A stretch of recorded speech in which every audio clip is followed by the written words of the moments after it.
¿Sabías cómo murieron los 12 apóstoles de Jesucristo? Imagina a 12 hombres comunes a los ojos de la sociedad, pescadores curtidos por el sol, recaudadores de impuestos despreciados por la gente, trabajadores simples con manos callosas que se convirtieron en los seguidores más cercanos de Jesucristo. Caminaron junto a él por caminos polvorientos, escucharon sus palabras resonar en las colinas de Galilea, fueron testigos de milagros que desafiaban la comprensión humana. Vieron a su maestro calmar tormentas con un simple comando, multiplicar panes y peces para alimentar a multitudes hambrientas e incluso resucitar a los muertos. Pero, ¿sabías que el destino de estos 12 apóstoles es tan extraordinario como sus vidas junto a Jesús? Desde martirios brutales que desafían la imaginación hasta desapariciones misteriosas que intrigan a los historiadores durante siglos. Las historias del final de los apóstoles son un testimonio poderoso de fe inquebrantable y coraje sobrehumano. Antes de profundizar en las historias individuales de los apóstoles, es crucial entender el peso monumental de la misión que les fue encomendada. Imagina la escena: Jesús, resucitado de entre los muertos, reúne a sus discípulos en la cima de una montaña en Galilea.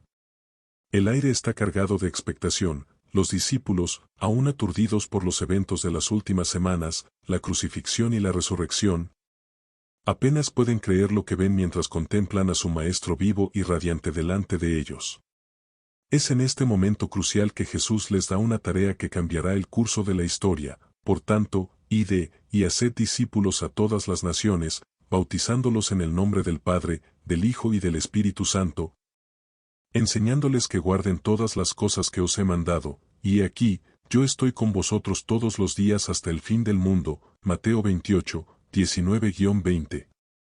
Ellos enfrentarían persecución implacable, sufrimiento inimaginable, y para muchos, el martirio brutal, todo en nombre de la propagación de un mensaje que desafiaba las normas culturales, religiosas y políticas de su época.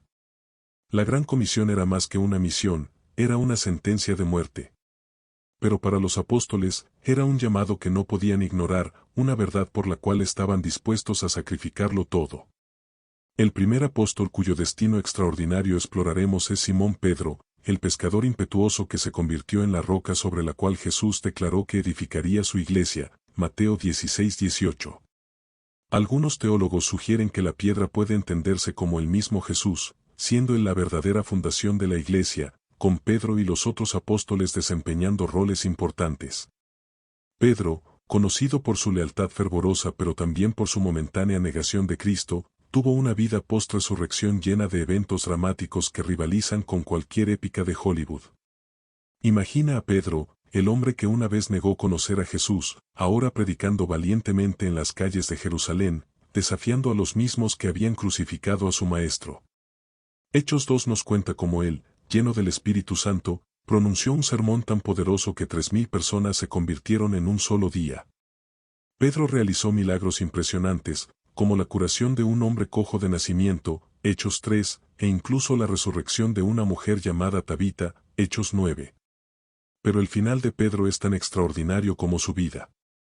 Según la tradición, preservada por escritores antiguos como Tertuliano y Orígenes, Pedro fue martirizado en Roma durante el reinado del emperador Nerón, alrededor del año 64 o 67 después de Cristo. Sin embargo, hay un detalle sorprendente en esta historia que desafía la imaginación. Se dice que Pedro, considerándose indigno de morir de la misma manera que su Señor, pidió ser crucificado cabeza abajo. Imagina la escena: el apóstol, ahora un hombre anciano, pero con el fuego de la fe aún ardiendo en sus ojos, enfrenta a sus verdugos con una dignidad y coraje que dejaron perplejos incluso a los soldados romanos. Su última solicitud no era por misericordia, sino por un sufrimiento aún mayor, todo por amor a Cristo. La crucifixión cabeza abajo de Pedro no es solo un detalle mórbido de la historia de la iglesia primitiva, es un testimonio poderoso de la transformación radical que ocurrió en la vida de este hombre. Recuerda quién era Pedro, un pescador rústico de Galilea, conocido por su impulsividad y, a veces, cobardía. Este es el mismo hombre que, en un momento de debilidad, negó conocer a Jesús 3 veces en la noche de la crucifixión.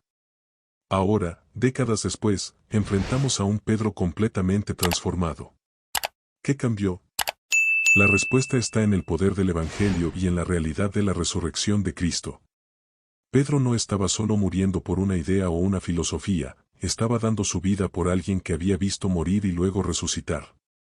La crucifixión cabeza abajo de Pedro es un símbolo poderoso de su humildad y devoción total a Cristo. Al pedir esta forma de ejecución, Pedro estaba esencialmente diciendo, no soy digno ni siquiera de morir de la misma manera que mi Señor. Este acto final de humildad y devoción ilustra perfectamente la transformación de Pedro, de un pescador impulsivo a un líder espiritual dispuesto a dar su vida por la fe de la manera más dolorosa posible. El contraste entre su negación anterior de Jesús y su martirio final es un testimonio poderoso de la capacidad de redención y transformación ofrecida por el Evangelio. La historia de Pedro nos desafía a considerar hasta qué punto estamos dispuestos a ir por nuestra fe.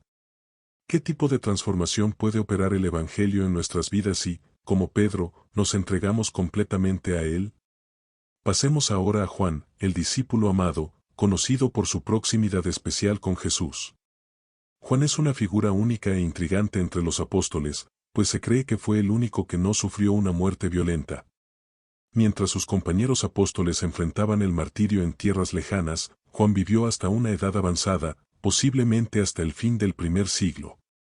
Imagina a Juan, el joven pescador que una vez descansó su cabeza en el pecho de Jesús durante la última cena, ahora un anciano venerable, sus ojos aún brillando con la memoria de aquellos días milagrosos con el Maestro. Durante su larga vida, Juan no permaneció ocioso. Escribió no solo el Evangelio que lleva su nombre, sino también 3 epístolas y el libro del Apocalipsis, una visión apocalíptica que continúa intrigando e inspirando a lectores hasta hoy. La tradición nos cuenta que Juan pasó sus últimos años. Éfeso, un importante centro del cristianismo primitivo, fue un faro de sabiduría y guía para la iglesia naciente, combatiendo herejías y profundizando la comprensión de los seguidores de Cristo sobre el Evangelio. Lo que hace que el destino de Juan sea tan intrigante es el contraste marcado entre su longevidad y el martirio de sus compañeros apóstoles. Su larga vida permitió que influyera profundamente en la iglesia primitiva a través de sus escritos y liderazgo, de una manera que quizás no habría sido posible si hubiera enfrentado un martirio prematuro. Antes de ser exiliado, Juan enfrentó una prueba tan terrible como milagrosa en la India. Allí, según la tradición, fue condenado a ser sumergido en una olla de aceite hirviendo, una sentencia que debía asegurar su muerte en medio de terribles sufrimientos. Pero algo extraordinario sucedió. Juan salió de la olla ileso, sin una quemadura, un suceso que desconcertó a sus verdugos y fortaleció aún más la fe de sus seguidores. Este episodio fue visto como una señal de protección divina, y poco después, Juan fue exiliado a la isla de Patmos, donde enfrentaría otro tipo de prueba. Imagina a Juan en sus últimos años, dictando las palabras del Apocalipsis a un escriba atónito en la isla rocosa de Patmos. El viejo apóstol, exiliado por causa de la palabra de Dios y del testimonio de Jesús, Apocalipsis 1:9, recibe visiones tan vívidas y poderosas que aún hoy capturan nuestra imaginación. Sus ojos, aunque debilitados por la edad, ven más allá del velo del tiempo, contemplando el trono de Dios y el destino final de la creación. Este exilio en Patmos no fue un retiro tranquilo, sino una prueba severa. Las condiciones en la isla eran duras, el trabajo era arduo, y Juan, ya anciano, ciertamente sufrió mucho. Sin embargo, fue en este ambiente hostil que produjo una de las obras más influyentes de la literatura cristiana. El Apocalipsis, con sus visiones de juicio y esperanza, ha moldeado la teología y la imaginación cristianas por 2 milenios. Así, aunque Juan no enfrentó la espada o la cruz como sus compañeros apóstoles, ciertamente enfrentó persecución y sufrimiento por su fe. Su longevidad sirve como un recordatorio poderoso de que Dios tiene planes únicos para cada uno de sus siervos. Algunos, como Pedro y Pablo, son llamados a un testimonio rápido y ardiente que termina en martirio, otros, como Juan, son llamados a una vida larga de servicio fiel, enfrentando pruebas diferentes pero no menos difíciles. La historia de Juan nos desafía a considerar cómo podemos dar testimonio de nuestra fe no solo en momentos de crisis, sino a lo largo de toda una vida. Ahora volvamos nuestra atención a Santiago, hermano de Juan e hijo de Zebedeo. Santiago tiene la sombría distinción de ser el primero de los 12 apóstoles en sufrir el martirio.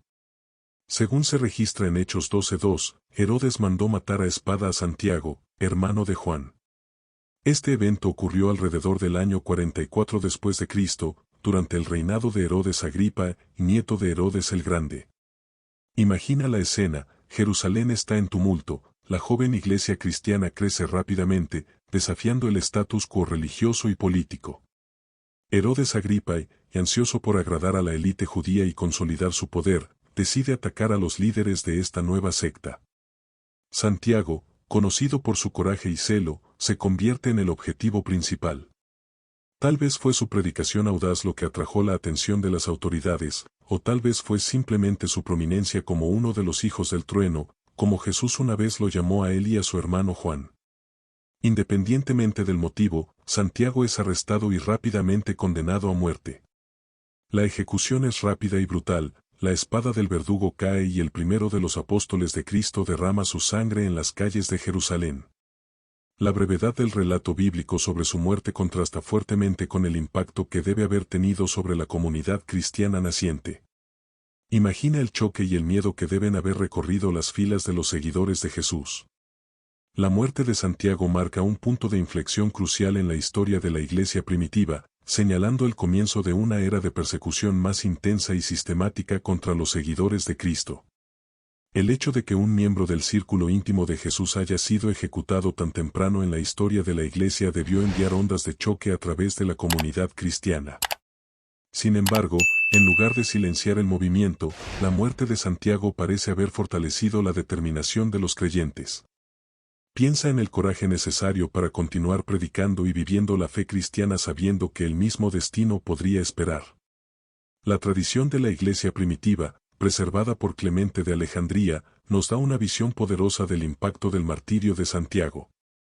Él relata que el guardia que llevó a Santiago al tribunal quedó tan impresionado con la fe del apóstol que se declaró cristiano y fue ejecutado junto con él.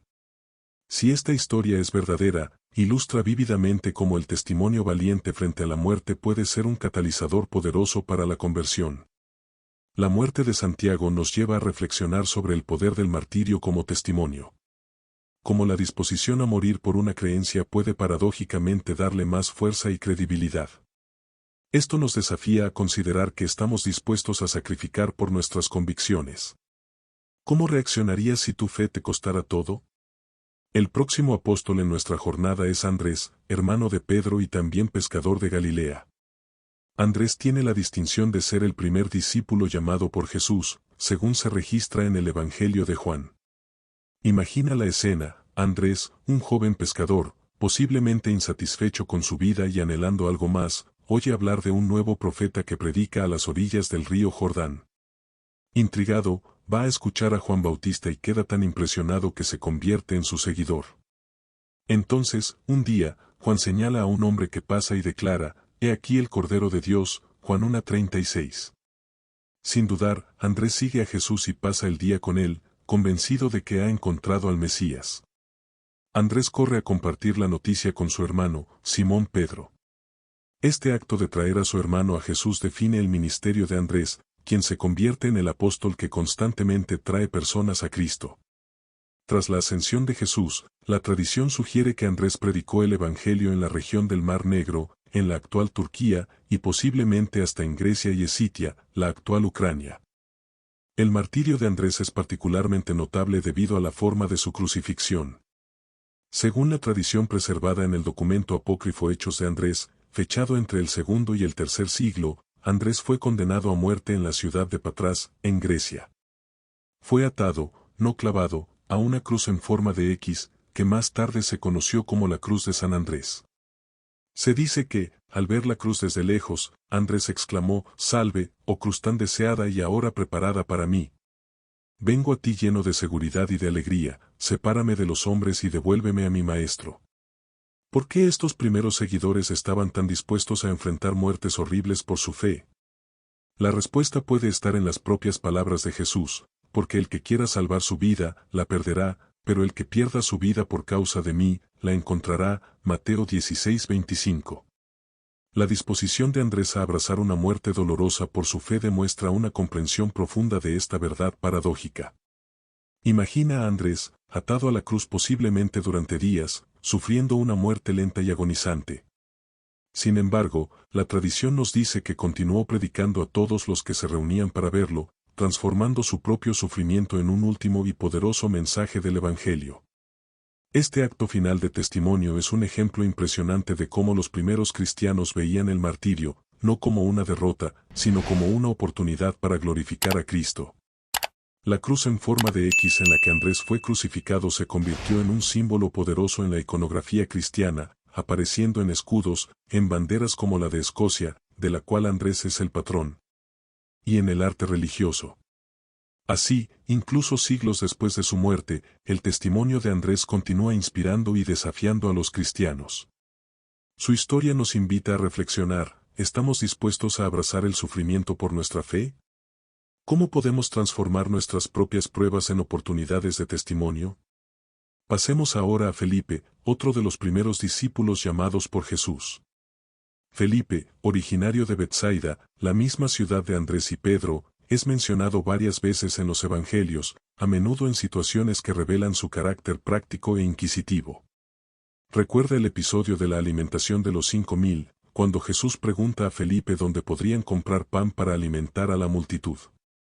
La respuesta de Felipe: 200 denarios de pan no bastarían para que cada uno recibiera un pedazo. Juan 6:7, revela su mente práctica, centrada en las realidades logísticas. O piensa en el momento en que algunos griegos buscan a Felipe deseando ver a Jesús. Juan 12, 20-22. Felipe, cuyo nombre griego sugiere posibles conexiones con la comunidad helenística, sirve como un puente entre estos extranjeros y Jesús. Estos episodios pintan el retrato de un hombre pragmático pero abierto, capaz de conectar personas con Jesús. Tras la ascensión de Cristo, la tradición sugiere que Felipe predicó extensivamente en Frigia, en la actual Turquía, y posiblemente hasta en Grecia. Imagina a Felipe, un judío de Galilea, navegando por las complejidades culturales del mundo romano, usando su naturaleza práctica y accesible para comunicar el mensaje revolucionario del Evangelio a personas de orígenes radicalmente diferentes al suyo. El relato de su martirio es menos detallado que el de algunos otros apóstoles, pero se cree que fue crucificado en Hierápolis. Algunas tradiciones sugieren que fue crucificado cabeza abajo, como Pedro, mientras que otras hablan de lapidación. Independientemente de los detalles específicos, lo que está claro es que Felipe, como sus compañeros apóstoles, estaba dispuesto a dar su vida por la fe que profesaba. Lo que hace que la historia de Felipe sea particularmente intrigante son los relatos de sus encuentros con personas de diferentes orígenes culturales y religiosos. El episodio en Hechos 8, 26-40, donde Felipe encuentra y bautiza al eunuco etíope, es un ejemplo poderoso de esto. Este encuentro no solo demuestra la capacidad de Felipe para explicar las Escrituras de manera clara y convincente, sino que también ilustra la naturaleza inclusiva y transcultural del Evangelio desde sus primeros días. Imagina a Felipe, criado en la cultura judía tradicional, ahora viajando por tierras extranjeras, enfrentando costumbres desconocidas y lenguas extrañas, todo para compartir el mensaje de Cristo. El hecho de que haya sido martirizado en una tierra extranjera subraya el compromiso de los apóstoles en llevar el mensaje de Cristo hasta los confines de la tierra, Hechos 1:8, incluso si eso significaba arriesgar sus propias vidas. La historia de Felipe nos desafía a considerar hasta qué punto estamos dispuestos a ir para compartir nuestra fe con aquellos que son diferentes a nosotros. En un mundo cada vez más globalizado, pero también cada vez más dividido, el ejemplo de Felipe de cruzar fronteras culturales por amor al Evangelio sigue siendo una poderosa inspiración. La respuesta inmediata de Mateo al llamado de Jesús habla de una profunda insatisfacción con su vida anterior y un anhelo por algo más significativo. Tras la ascensión de Cristo, se cree que Mateo predicó durante muchos años en Judea antes de partir en misiones a tierras distantes. Algunas tradiciones sugieren que predicó en Etiopía, mientras que otras mencionan Persia y Partía. El relato de Eusebio, el padre de la historia de la Iglesia, sugiere que Mateo pasó sus primeros años tras la ascensión predicando para la comunidad judía y que su evangelio fue originalmente escrito en hebreo o arameo para este público. Las tradiciones sobre la muerte de Mateo varían considerablemente. Algunas sugieren que fue martirizado en Etiopía, posiblemente por espada, mientras que otras afirman que murió de causas naturales.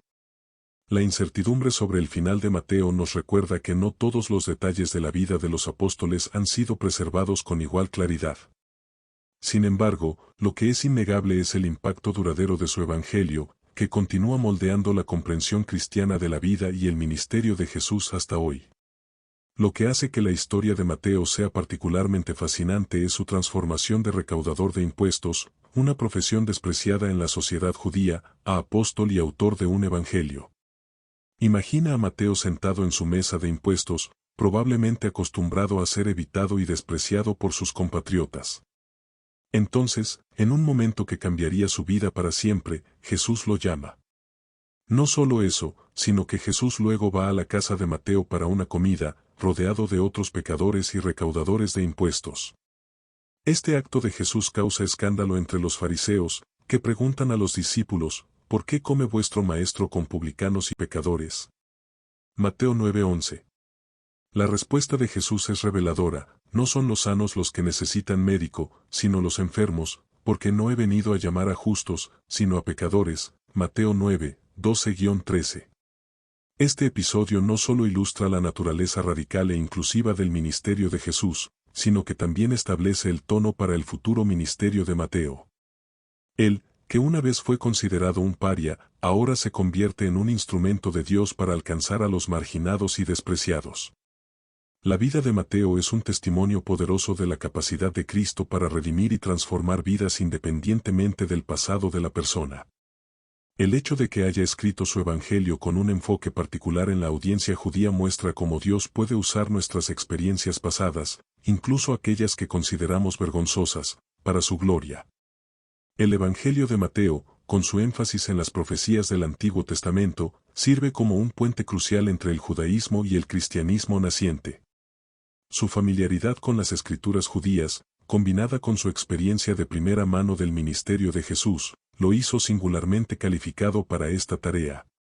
La incertidumbre sobre el final de Mateo nos recuerda que el impacto de una vida no se mide solo por cómo termina, sino por el legado que deja.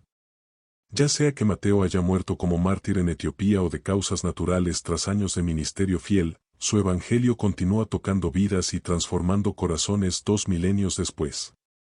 Tomás, frecuentemente recordado como el incrédulo debido a su inicial reticencia a creer en la resurrección de Jesús, tiene una historia post-resurrección fascinante que a menudo es pasada por alto.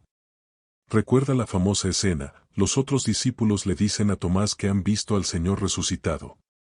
Pero él responde, si no veo en sus manos la señal de los clavos, y pongo mi dedo en el lugar de los clavos, y pongo mi mano en su costado, no creeré. Juan 20:25. Una semana después, Jesús aparece nuevamente, esta vez con Tomás presente. Lo invita a tocar sus heridas, a lo que Tomás responde con una de las confesiones más poderosas de los evangelios, Señor mío y Dios mío, Juan 20:28. Este episodio revela mucho sobre el carácter de Tomás. No era un escéptico por naturaleza, sino un hombre que necesitaba evidencia concreta. Su duda no era por falta de fe, sino por un deseo intenso de certeza, y cuando fue confrontado con la evidencia, su respuesta fue inmediata y total. Según la tradición, Tomás viajó más lejos que cualquier otro apóstol, predicando el Evangelio en la India. Imagina a Tomás, un pescador judío de Galilea, navegando a través del Océano Índico, enfrentando tormentas, piratas y lo desconocido. Todo para llevar el mensaje de Cristo a una tierra tan distante y diferente de todo lo que conocía.